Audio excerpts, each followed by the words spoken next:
Oi, tudo bem com vocês? Espero que sim. Hoje no canal Lendas com Fatos, vou falar sobre o caso da Cindy James, que pra mim é um dos casos mais bizarros que aconteceu no Canadá. Então vamos lá pro caso.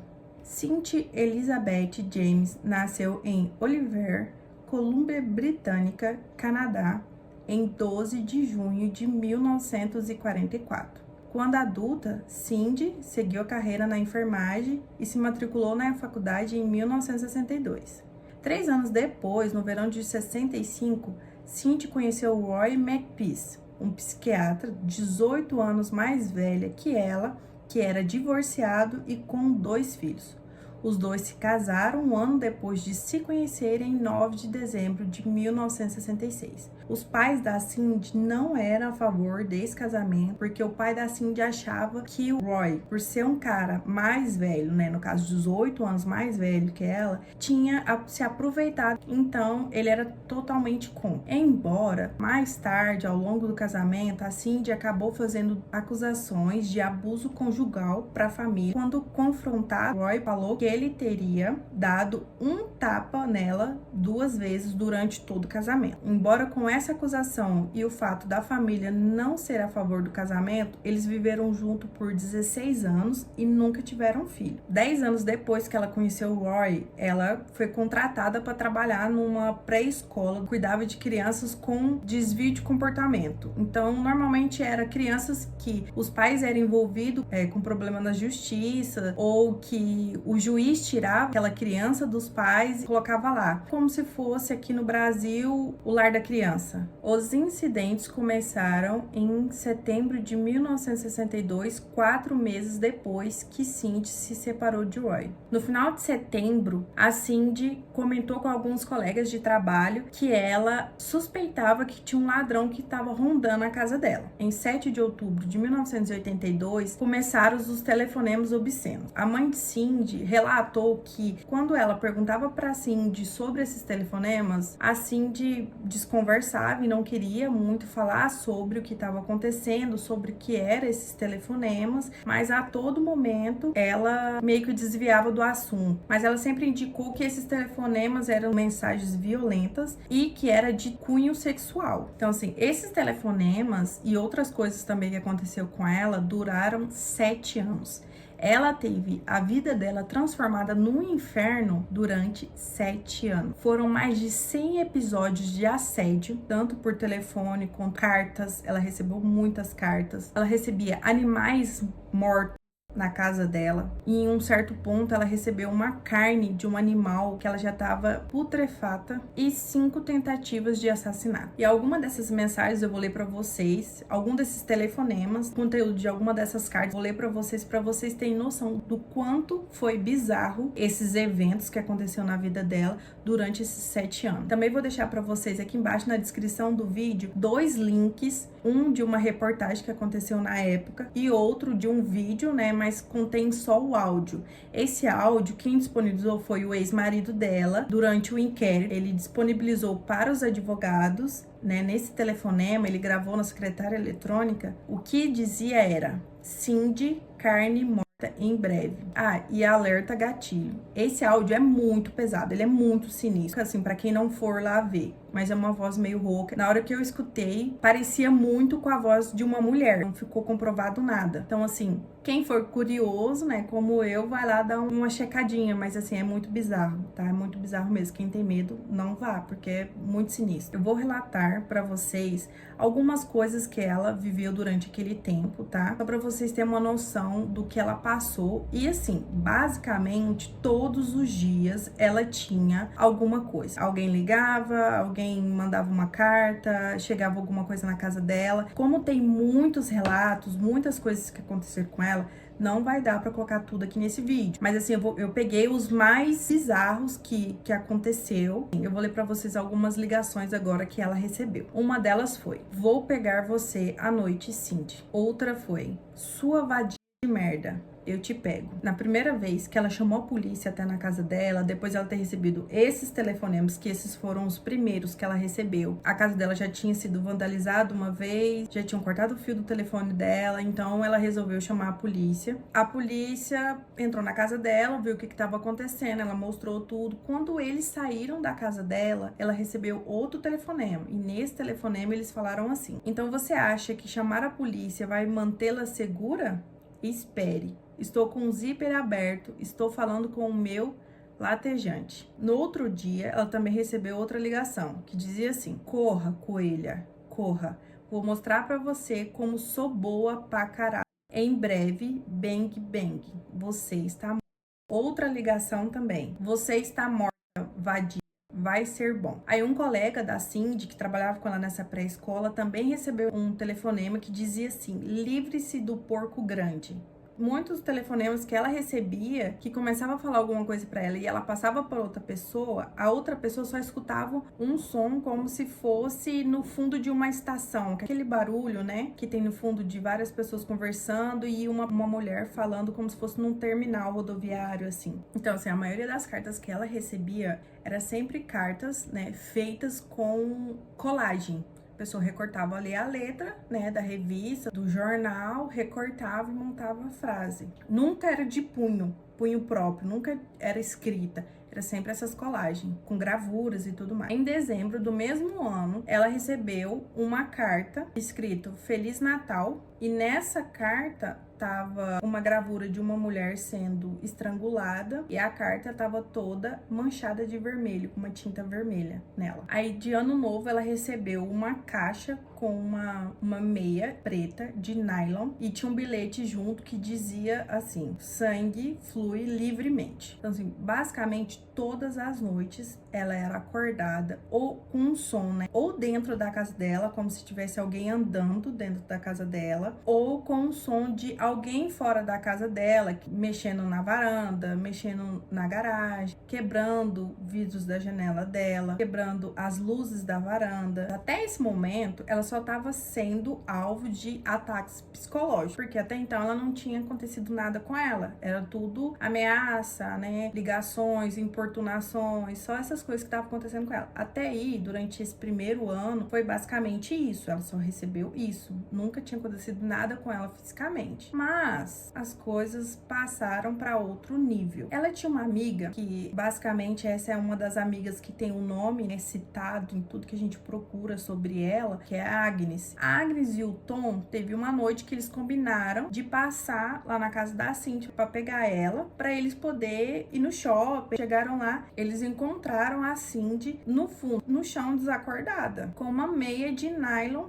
preta enrolada no seu pescoço. A Agnes chamou a ambulância e tudo mais, levaram ela pro hospital. Quando a Cindy retomou a consciência, ela foi perguntada, questionada o que tinha acontecido. Ela disse que ela foi atacada por 2 homens e que esses homens disseram a ela que se ela denunciasse pra polícia o que tinha acontecido, eles iam matar a irmã dela. Aí outro episódio, ela era uma pessoa que cuidava muito do jardim dela e um dia, ela chegando do trabalho, ela sentiu que tinha um cheiro muito forte vindo de um arbusto. Quando ela chegou lá, naquele arbusto tinha 3 gatos mortos com cordas enroladas no pescoço. Então, os gatos já estavam em fase, assim, de decomposição, não foi morto ali, sabe? Foram jogados ali, foram colocados ali. Aí, depois de vários acontecimentos nessa casa, a Cindy resolveu sair dessa casa e morar em outra casa. Então, ela mudou, não só de casa, ela mudou de bairro. Ela foi pro bairro totalmente o oposto, uma casa que não tinha praticamente nada a ver com a dela. Ela escolheu a casa mais diferente do estilo da casa que ela morava antes. Ela trocou de carro, então ela tirou o nome de casada dela, que era Macpeace, e voltou a usar o nome dela de solteira, que era James. Então, assim, as coisas estavam tão bizarras que ela chegou a contratar um detetive particular, o nome dele era Ozzy. Então, ela ficou mais 6 anos pagando ele, até o dia que ela foi encontrada. Ah, e uma coisa assim, quando ela mudou pra essa casa dela, não adiantou nada, gente. Não adiantou nada. Ela continuou recebendo telefonema no trabalho, porque ela continuou trabalhando lá, mas ela continuou recebendo telefonema na casa dela, ela trocou de número, continuou recebendo telefonema na casa dela, continuou recebendo as cartas, os bichos, tudo do mesmo jeito, como se ela não tivesse mudado de casa. Ficou uma semana só sem ela receber nada. Na outra semana ela já começou a receber um monte de coisa, e foi então que ela decidiu contratar esse detetive. E esse detetive, ele sempre alegou, ele sempre falou que a Cindy sempre se precaveu de todas as formas possíveis para ela não ser mais alvo dessa pessoa. Hoje em dia a gente chama de stalker. Então, assim, ela fez de tudo. Ela usava um botão de pânico. Ela carregava isso com ela o tempo inteiro, que um spray de pimenta. Aí, quando ele começou a trabalhar com ela, ele deu para ela um rádio bidirecional. Tanto ele escutava os barulhos que estavam acontecendo lá, como ele dava conta de falar com ela. Então, um dia, ele escutou um barulho, né, um ruído, e ele saiu da casa dele e foi até ela. Quando ele chegou na casa dela, estava deitada no chão, inconsciente. A pessoa, né, esfaqueou a mão dela. Nessa faca tinha um bilhete, e nesse bilhete dizia assim: agora você deve morrer. A polícia foi chamada no local, a gente ficou lá com a polícia para saber mais informações. A polícia disse que tinha vestígios, tinha traços ali no chão de que tentaram, né, limpar aquele sangue. Não é que esfaqueou a mão dela e fugiu, não. Esfaqueou a mão dela e tentaram limpar o sangue. Então, a partir desse momento, os detetives começaram a suspeitar muito mesmo do ex-marido dela. Porque, como eu disse pra vocês no começo, a Cindy já havia dito que ele era meio abusivo com ela quando os dois eram casados. E ela já teria dito para alguns amigos de trabalho também que ela achava que ele era quem a atormentava. Então, a partir desse momento, eles começaram a suspeitar cada vez mais, porque começou a ser uma coisa mais física. Como eles estavam suspeitando, né, do ex-marido dela, eles chamaram ele até a delegacia para eles fazerem algumas perguntas e ver certinho. Então, eles ligaram para ele, ele foi até a delegacia. Quando ele foi perguntado sobre ela e tudo mais, ele falou que ele tinha um carinho muito grande por ela, que ele jamais faria isso com ela, mas que ele teria uma teoria. A teoria dele era o seguinte: como ela trabalhava como coordenadora numa escola infantil, desvio de comportamento, que a teoria dele era que ela estava sendo ameaçada por alguém da máfia. Essa teoria não tomou uma proporção muito grande, não teve investigação por fora sobre esse assunto. Em junho, o Oz recebeu um telefonema da Cindy em pânico, então ele correu até a casa dela para ver o que estava acontecendo, e ele chegou lá, a Cindy estava encolhida no jardim, ela estava muito abalada, e aí o Oz tentando conversar com ela ali, ela não sabia muito bem e só ficava apontando por assim pra garagem dela. E então o Ozzy foi até na garagem. Quando ele chegou lá, ele viu que a cachorrinha dela, que chamava Eide, tava amarrada com a corda. Nessa corda tinha um bilhete escrito Feliz Aniversário. A cachorrinha foi abusada fisicamente, foi espancada, e ele descobriu também que essa corda que envolvia a cachorrinha era muito parecida, tanto que ele meio que afirma que era a mesma corda que estava nos gatos que a Cindy achou no outono passado. Outro episódio também, a Cindy foi encontrada tentando entrar na casa de um vizinho. Ela achava que essa casa era dela, estava muito atordoada, e ela estava com uma meia de nylon preta amarrada, né, no pescoço dela. Aí ela disse que ela estava caminhando num parque com a cachorrinha dela, que depois foi encontrada no parque perdida. Um cara numa van parou, ela viu ele conversando com uma pessoa, estava no passageiro, então ele desceu da van, agrediu ela e desacordou ela, né? Então ela não lembra de mais nada. E ela lembra só que ela tava tentando achar a casa dela. Só esse ponto que ela lembra. Umas semanas depois, a Cindy entrou em contato com o corpo de bombeiro falando que tinha um incêndio na casa dela. O corpo de bombeiro seguiu até a casa dela. Chegando lá,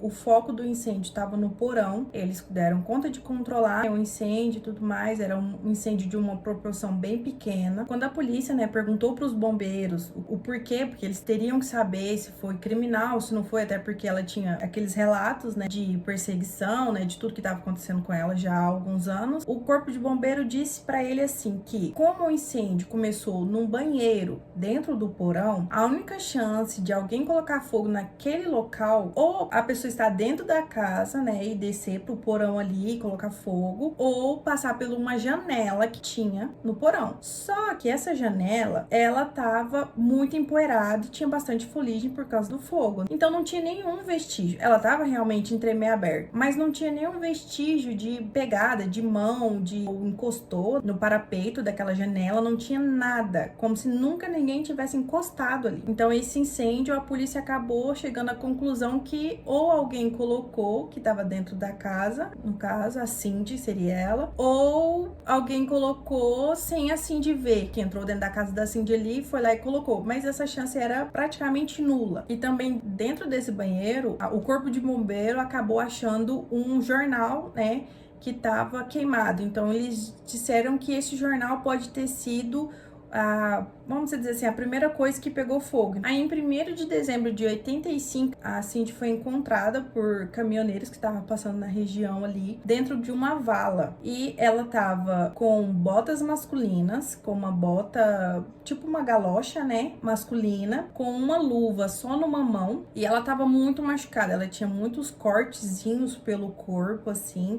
A testa dela também tava machucada e ela também tinha algumas marcas de agulha no braço. Aí no hospital, quando a Cindy foi questionada sobre o que tinha acontecido, ela disse que ela tinha saído do trabalho normal, foi almoçar no shopping, que era mais ou menos perto ali do trabalho dela. Ela não lembra de ter almoçado. Ela só lembra que ela foi até o shopping para almoçar e não lembra de mais nada. Então eles fizeram os exames nela, né? Porque como tinha várias marcas de agulha, né, no braço dela, eles fizeram alguns exames de sangue e nesses exames de sangue constou que tinha vestígio de algum tranquilizante. Aí depois desses dias, basicamente desses 2 ataques muito perto um do outro que ela teve, a amiga dela, a Agnes, mais o marido dela, foi dormir na casa da Cindy para poder ajudar a amiga naquela situação, né? Para ela poder se sentir mais segura. Então, nessa noite, a Cindy acabou acordando os dois de madrugada, falando que tinha alguém na casa, que ela tinha escutado passos. Então, o marido da Agnes, o Tom, foi olhar pela casa para ver se ele achava alguém, se realmente era alguém ou se a Cindy só estava simplesmente com trauma, né, do que ela estava vivendo. E ele percebeu que tinha um incêndio no porão, novamente, né? Porque já tinha acontecido um e agora outro incêndio no porão. Ele correu até o telefone para ele poder ligar pro corpo de bombeiro. Quando ele chegou lá, o fio do telefone estava cortado. Aí ele gritou com as meninas, né? No caso, com a Cindy e com a Agnes, para elas poderem descerem para ir para fora, porque ele ficou com muito medo, né?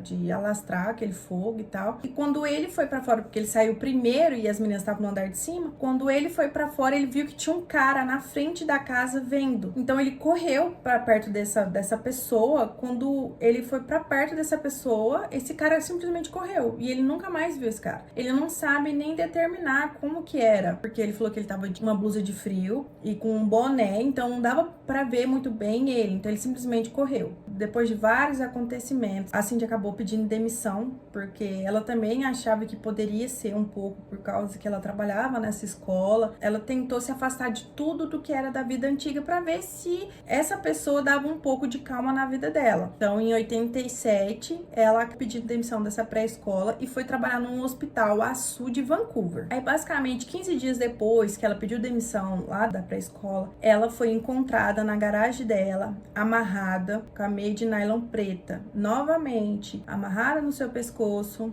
Ela estava muito machucada, ela tinha sinais de agulhas pelo braço, também foi encontrado algum tranquilizante, né, no exame de sangue dela. Ela estava bastante ferida. Nesse tempo, ela foi internada compulsoriamente no hospital psiquiátrico da cidade, porque ela falava que ela não queria mais viver, porque não era mais vida o que ela estava passando. Então, ela foi internada e ela ficou 3 semaninhas só nesse hospital, que aí o médico deu um laudo falando que ela não tinha nenhum problema psicológico, que ela não tinha nenhum transtorno, nem nada, que era simplesmente pelo que ela estava vivendo. Aí depois que ela foi internada e tal, nesse hospital, a polícia meio que já estava suspeitando dela há um tempo. Mas aí a polícia começou a suspeitar ainda mais, porque toda vez que a polícia tentava achar essa pessoa, procurar essa pessoa, colocava cães farejadores para poder sentir, para poder achar achar, né, essa pessoa que entrava dentro da casa dela nunca tinha sucesso. Os cães, eles só iam até ali os arbustos, que era a divisão da casa dela, né, do lote da casa dela, e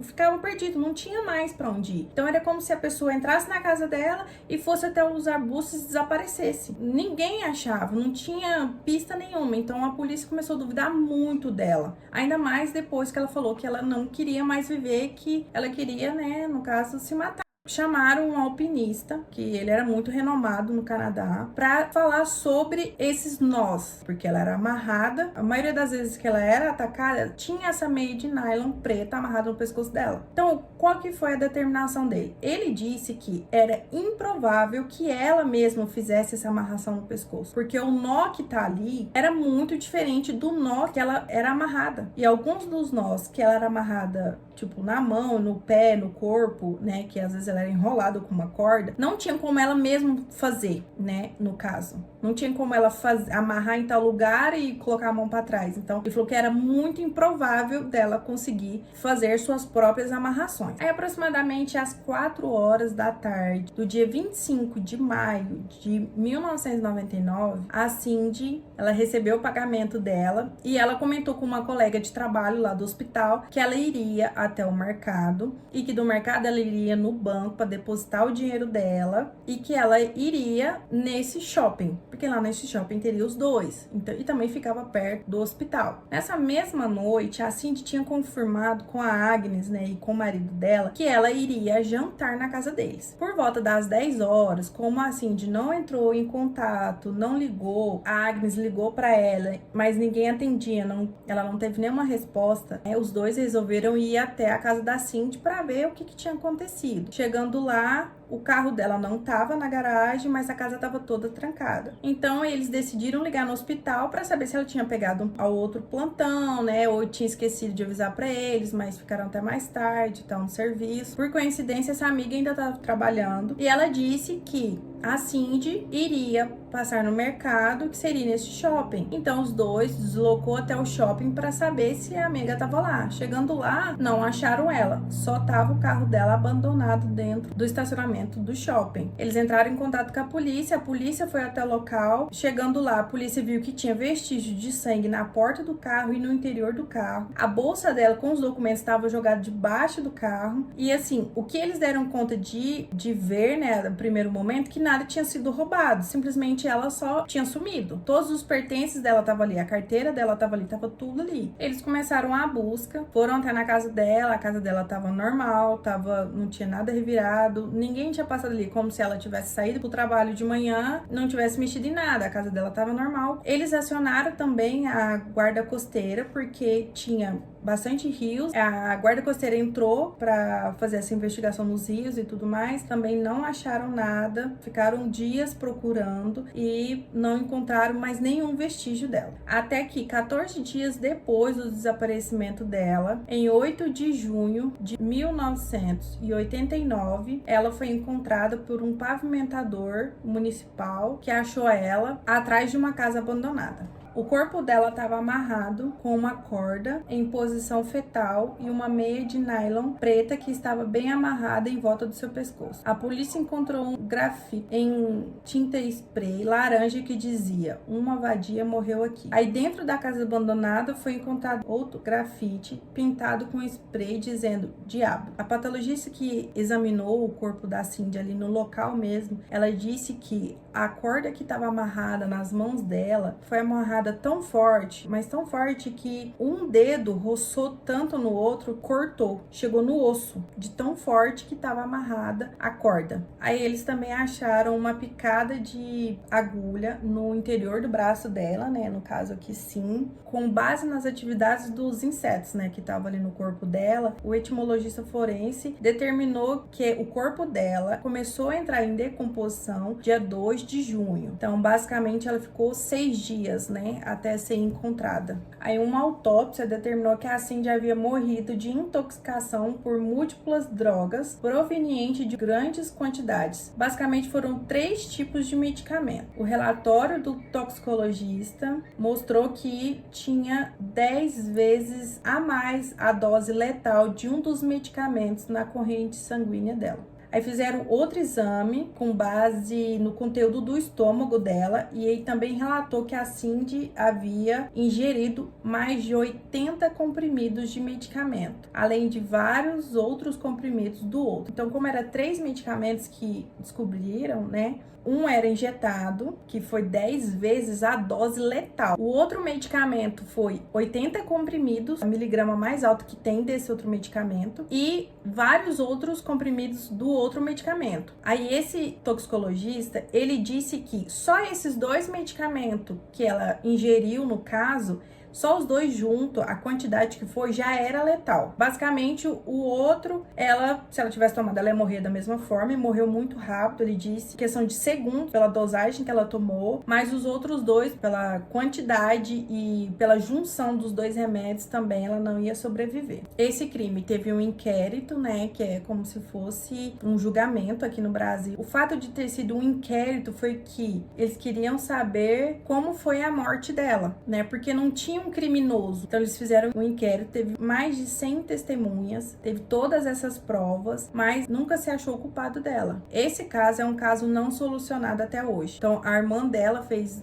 livros sobre ela e ela procura um culpado e nunca foi encontrado. Então assim, agora a gente vai entrar na parte das teorias sobre esse caso. Então assim, a primeira teoria desse caso, a polícia era a favor dessa teoria e outras pessoas da mídia também eram a favor dessa teoria. Eles diziam que ela teria feito isso tudo.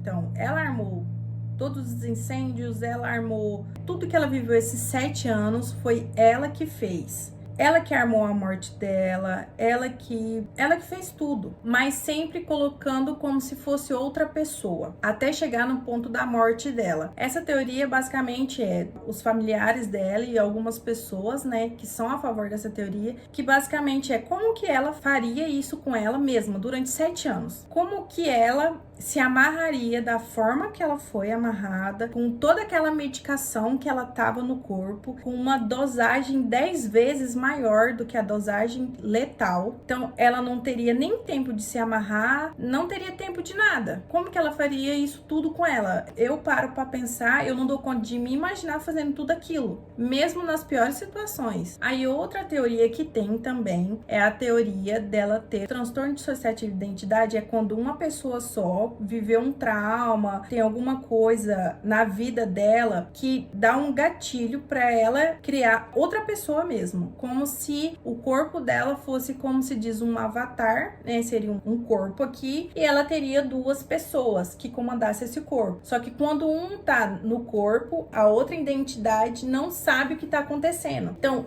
esse transtorno dissociativo de identidade seria uma das explicações pelo fato dela estar no local, não se lembrar de nada e acordar em outro local totalmente diferente, com roupas totalmente diferentes. Muitas das vezes que ela foi achada, não tinha vestígio de nenhuma substância no corpo dela. Então, só 2 vezes que ela foi encontrada com substâncias no corpo. As outras vezes que ela acordou, que ela foi pega na casa dela e tudo mais, que eu contei pra vocês, ela não tinha vestígio de nada no corpo dela. Essa seria uma das teorias mais fortes. Esse foi o caso de hoje. Quero muito que vocês me contem aqui nos comentários quais são as teorias que você acha que pode ter acontecido com ela naquela época. Conta aqui nos comentários que eu vou ficar muito feliz com o comentário de vocês. Deixe para mim nos comentários também algum caso que vocês queiram ver aqui no canal, que eu vou trazer para vocês. E não esqueça de deixar o like, se inscreva no canal, ativa o sininho da notificação, que eu vou ficar muito feliz aqui com vocês. E até o próximo vídeo.